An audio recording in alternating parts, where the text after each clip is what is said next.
Hero Rishabh Shetty గారి direction లో ఆయనే సొంతంగా హీరోగా నటిస్తున్న మూవీ కాంతారా చాప్టర్ 1. ఈ మూవీ యొక్క ఫస్ట్ రివ్యూ అనేది వచ్చేసింది. ఈ మూవీ ఎలా ఉంది అంటే బొమ్మ బ్లాక్ బస్టర్ అని చెప్పవచ్చు. ఈ మూవీ యొక్క స్టోరీ విషయానికి వస్తే, ఈ మూవీ యొక్క స్టోరీ కర్ణాటకలోని మార్మూల ప్రాంతానికి చెందిన కన్నడ తొలి రాజవంశం కదంబ రాజవంశీకులకు సంబంధించి 4వ శతాబ్దంలో జరిగే స్టోరీ. విజయేంద్ర అనే రాజు పాలనలో ఎవరికి అంతు చిక్కని ప్రదేశంలో దైవానికి ఓ రాణికి మధ్య జరిగే ఎమోషనల్ సంఘర్షణ.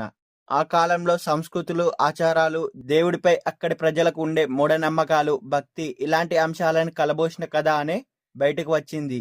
యువరాణి అలియాస్ రుక్మిణి వసంత్కు గ్రామ యువకుడికి మధ్య ప్రేమ, వారి ప్రేమపై రాజ్యాధికారం ఎలా స్పందించిందనే చూచాయిగా చెప్పుకునే స్టోరీ. అయితే ఇలాంటి కథకు రూపొందించిన బ్యాక్డ్రాప్, సన్నివేశాలు ప్లస్ పాయింట్ అని చెప్పుకోవచ్చు.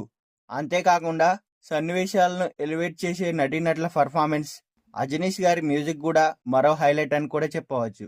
అయితే ముఖ్యంగా ఈ మూవీలో ఫ్యామిలీ ఐటమ్స్ మెచ్చే అంశాలు చాలా ఉన్నాయట. థ్రిల్లింగ్ అంశాలు, యాక్షన్, సస్పెన్స్ ఎలిమెంట్స్ ఆకట్టుకునేలా ఉన్నాయట. అయితే ఈ మూవీకి సెన్సార్ బోర్డు వారు యూఏ సర్టిఫికేట్ అనేది ఇచ్చారు. ఈ మూవీ యొక్క రన్ టైం వచ్చేసి 2 hours 49 minutes గా ఉంది.